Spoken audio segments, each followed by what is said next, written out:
Hello and welcome back to another intro video for Interp Speech and Debate. My name is Xavier Liu, one of the Interp coaches here at Bellarmine College Prep, and today our lecture will all be an introduction to the event OI, or oratorical interpretation. But before we get started talking about the event, let's talk about a couple misconceptions about OI that a lot of folks have. The first misconception that a lot of folks have is that out of all of the Interp events, OI is the easiest to do well in. In reality, though, this event requires effort and consistency just like any other event. For example, when I competed at Bellarmine, I did compete in OI my sophomore and junior year. And both of those years, I would consistently be practicing my speech tri-weekly, if not 4 times a week. I would often go to coaching after school or during lunch, and I would make an effort to practice at least once on weekends. Just because OI requires you to choose a speech, cut it, and then stand up and deliver it, doesn't mean that that doesn't take effort and practice as well. A lot of folks think that because it's so easy that we can just wing it and do well. Not the case. Further, at tournaments, there are 60 plus entries usually at every single league tournament. This past season, in the 2019 to 2020 season, at League 3, there were 100 plus entries for OI. This means that there's a pretty low break point, usually around a cum of 8 with high reciprocals if there are 60 or more entries. With 100 and more entries, usually it's a 7 with high reciprocals, if not a 6 with high or low reciprocals. So to do well, you need to practice, you need to have effort, and you need to put in that consistent work ethic. And lastly, California and our league, the Coast Forensic League, have really strong competition in OI. Schools like Leland, Archbishop Mitty, Monte Vista, they put forward very strong OIers. So this is an event which has a lot of competition, and to do well in, you need to put in the effort and you need to be consistent. The second misconception that a lot of folks have about OI is that you don't need to write anything yourself in OI. In reality, CHASA actually requires that all Interp events have an introduction that is no more than 150 words long. The introduction includes information like the title of a speech, the speaker's name, when and where the speech was delivered, what type of speech it was, so like a commencement address or a TED Talk, as well as a quick summary of the content of a speech and why the audience should care about the speech. So while the majority of the work that you will be doing in OI is choosing a script and cutting a script, so getting a script down to 10 minutes long, there's still some effort that you need to put in to write an introduction. And usually strong introductions lend themselves to strong speeches. Think of an introduction as a stepping stone, where a speaker can really lay out the ideas and the thoughts that the author has in their speech. The third misconception about OI. Since there is minimal blocking, all you need to do is memorize your speech and deliver it. In reality, though, OI requires a lot more than just delivery work. I often say if you're going to get up there and give your speech, don't expect a good rank. Seriously. The reason I say this is because a lot of folks think that because OI is so easy that they can just memorize again and just step up in front of an audience and deliver it. If you're just going to say your lines without really meaning them, without adding good emotional build-up and build-down, vocal variation, tone, use your facial expressions, eyebrows and eyes, use good hand gestures, use good emphasis, you're not going to get a good rank. I promise you. Okay? So while a lot of folks think that you don't need to put in much effort, or because that you don't need to block as much that you can spend minimal time on your speech, not the case. To do well, you need to make sure that your physical delivery as well as your emotional portrayal is strong. Our last misconception is that skills in OI events are less applicable to other speech and debate events, or skills that you learn in OI are much less applicable to other speech and debate events. Again, simply not true. OI develops great emotional portrayal skills and makes you work on your facial expressions. Some skills that you've learned in OI, for example, how to build to a climax, vocal fluctuations, tone changes, facial expressions regarding eyebrows and eyes, good hand gestures, those carry over to your other events. Think, like an emotional story in a debate overview, or perhaps a dramatic harm in a platform event that you do, right? Those skills that you learn in OI carry over to those events as well. We actually just had a student who did OI in Congress, and he noted that a lot of the skills that he learned in OI were most definitely applicable to his Congress speeches, and he ended up carding in Congress, as well as breaking to the super session at State Qual's Congress this year. So the fact that OI skills are quote unquote less applicable is simply not true. A lot of the skills that you learn in OI can absolutely be carried over to other events. So without further ado, let's talk a little bit more about OI, or oratorical interp. So a couple event basics. The goal of OI is to put your own spin on a publicly delivered oration. So what you would do is you choose and you cut a 10-minute speech. Usually some speeches are quite long. They can be 20 minutes to 30 minutes long. You would be required to cut that down to 10 minutes. Then you simply deliver the speech as if it was yours. Now, CHSA, or the California High School Speech and Debate Association, really pushes the point that OI is oratorical interpretation, not oratorical impersonation. Now, what do I mean by that? I mean that, for example, if your speaker has a Southern accent with a heavy Southern drawl, and you want to do their speech, it doesn't necessarily mean that you have to copy them word for word, or accent for accent, or facial expression for facial expression. You're not required, and actually CHSA and other speakers don't directly copy their speaker's actual tone, accent, facial expressions, etc.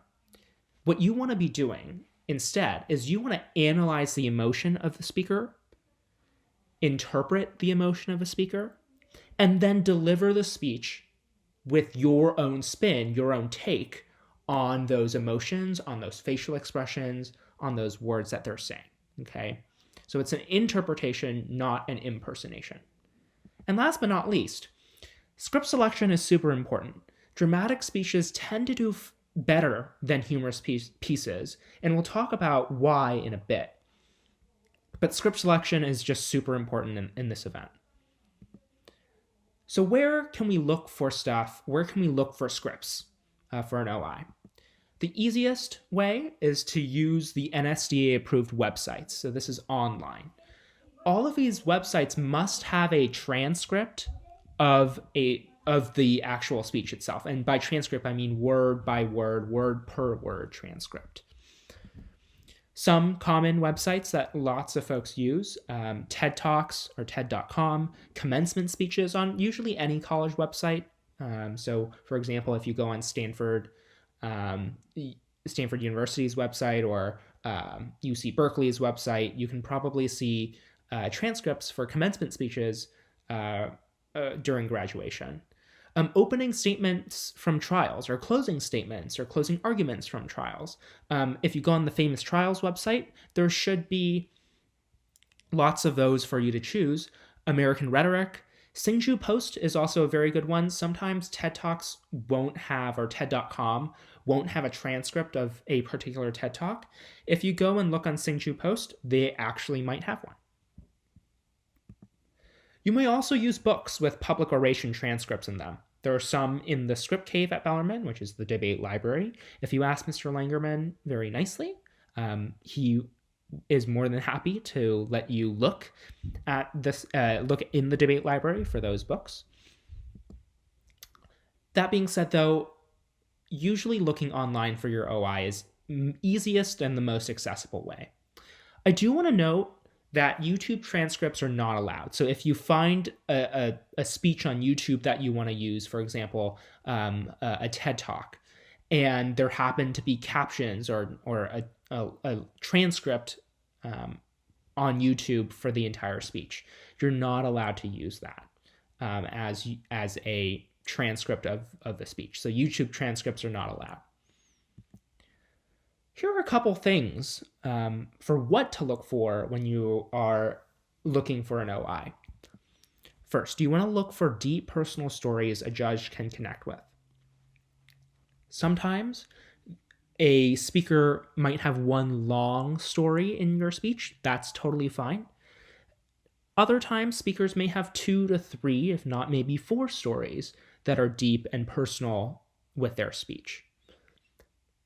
That being said, what you want to avoid doing is you want to avoid looking for very shallow speeches or shallow stories. So you would much rather have a speech that has 2 to 3 deep personal stories rather than 7 to 8 very shallow stories. The reason why you want deep personal stories is that it's just easier for a judge to connect to that, right? When you form a human connection with another person, the easiest way you can do that is by telling a story, is by storytelling. So you really want to look for deep personal stories that a judge can connect with.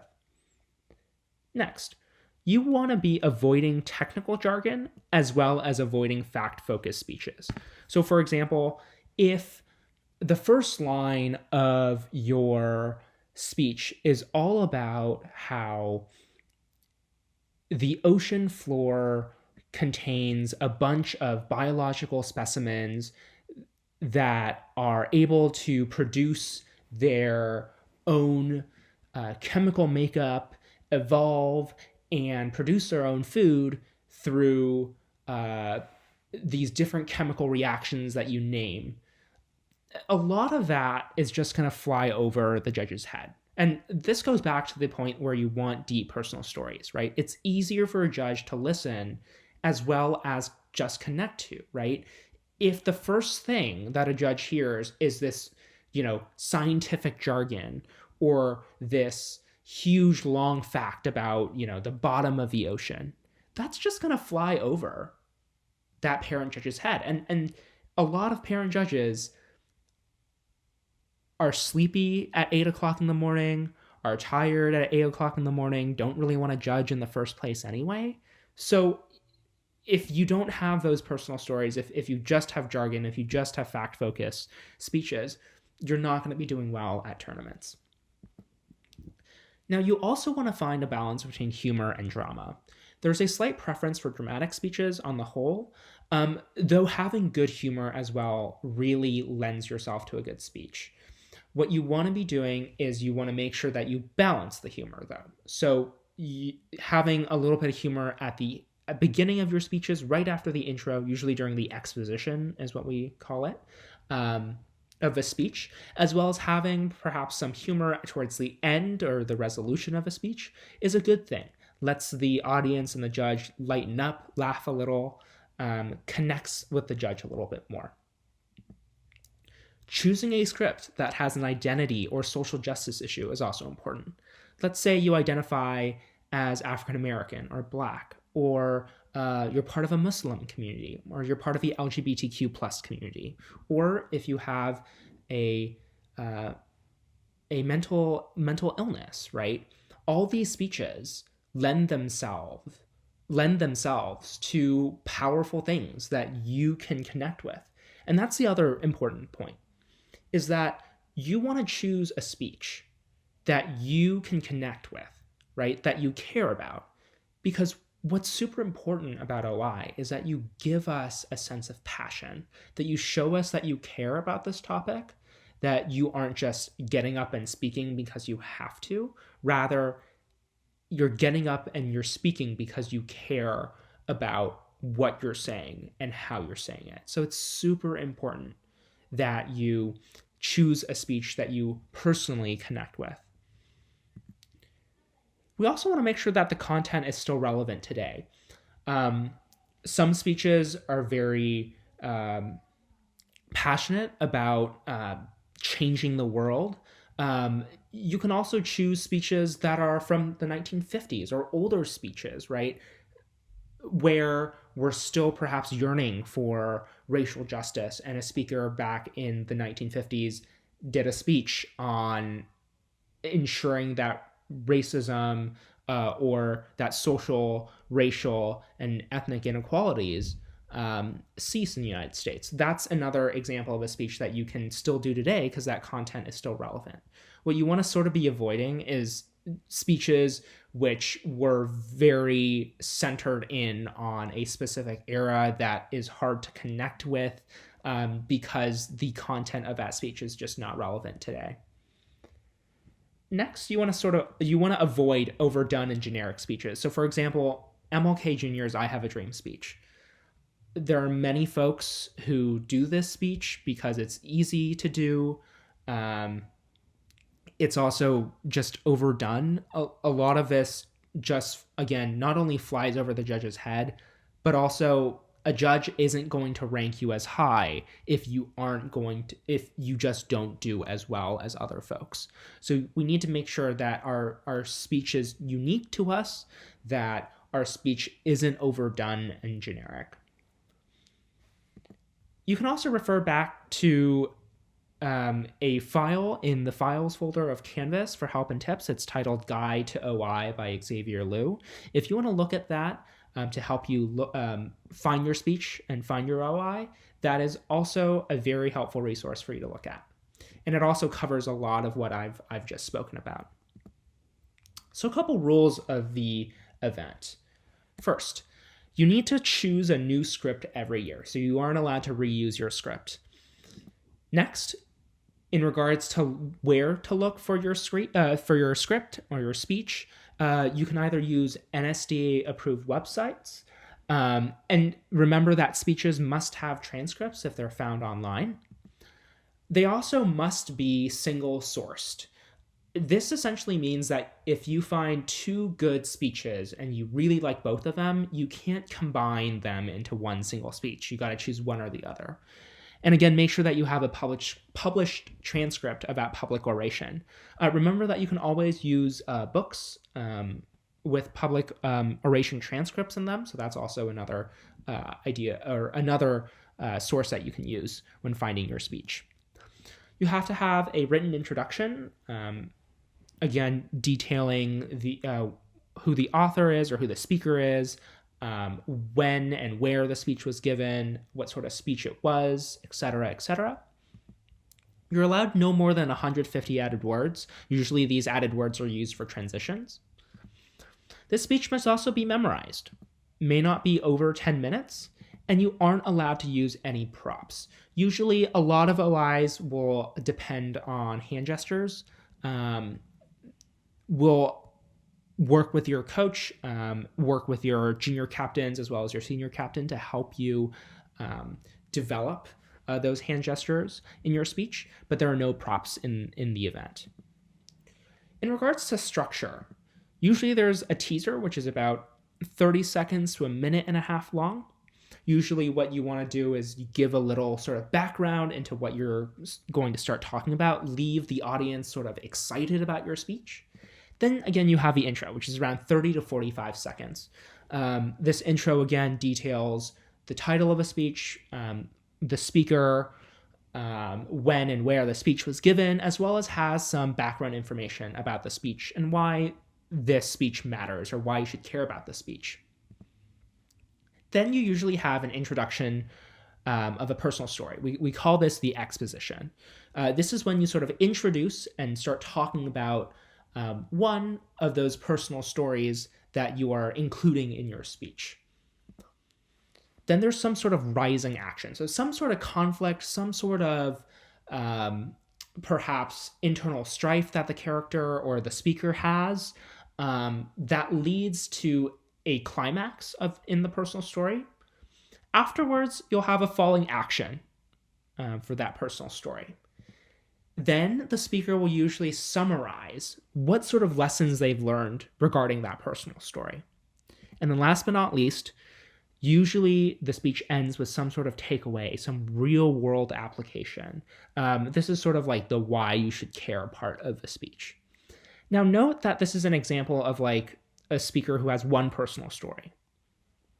If you have or are choosing to include multiple personal stories, sometimes what speakers will do is start with an exposition of the first personal story, then go have that story's rising action, the climax, the falling action, and then they might just start over with a second personal story and then leave the lessons learned and the real world application at the very end of a speech.